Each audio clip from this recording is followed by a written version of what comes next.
Narasaraopet rural police station ఎదుట TDP నేత పులిమి రామిరెడ్డి శనివారం ధర్నాకు దిగారు.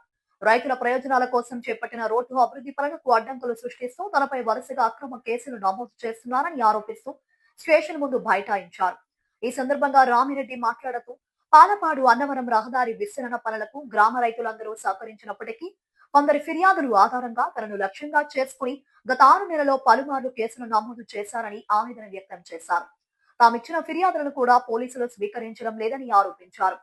పాలపాడులో జరుగుతున్న పరిణామాలపై అధికారులు ప్రజలు దృష్టి సారించాలని కోరిన ఆయన సమస్య పరిష్కారం అయ్యే వరకు పోరాటం కొనసాగిస్తామని తెలిపారు. నిరసన కార్యక్రమంలో స్థానికులు, పార్టీ కార్యకర్తలు పాల్గొన్నారు. నేను తెలుగుదేశం పార్టీ పాలపాడు నాయకుడిని. తెలుగుదేశం పార్టీ అధికారంగా రాగానే రైతులు ఇబ్బంది పడుతున్నారని చెప్పి ఒక్కొక్క రోడ్డుకి ఒక్కొక్క కమిటీ వేసి ఆ కమిటీ దాకా మట్టి రోడ్లు వేస్తున్నాము. పాలపాడు నుంచి అన్నవరం రోడ్డు వేస్తుంటే రైతులందరూ ఒప్పుకున్నారు. ఒక్క రైతు ఒప్పుకోలేదు. రాయపాటి నాగేశ్వరరావు అని అతను ఒక్కడికి ఒప్పుకోలేదు.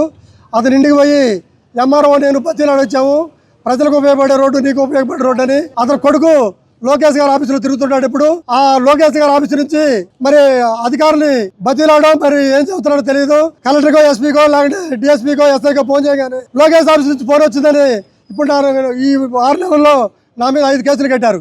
ఈ రోజు కూడా మేము ఇచ్చిన రిపోర్ట్లు తీసుకోవట్లా. మరి మేము అధికార పార్టీలో ఉన్నామో అధికార పార్టీలో ఏమో తెలియట్లా.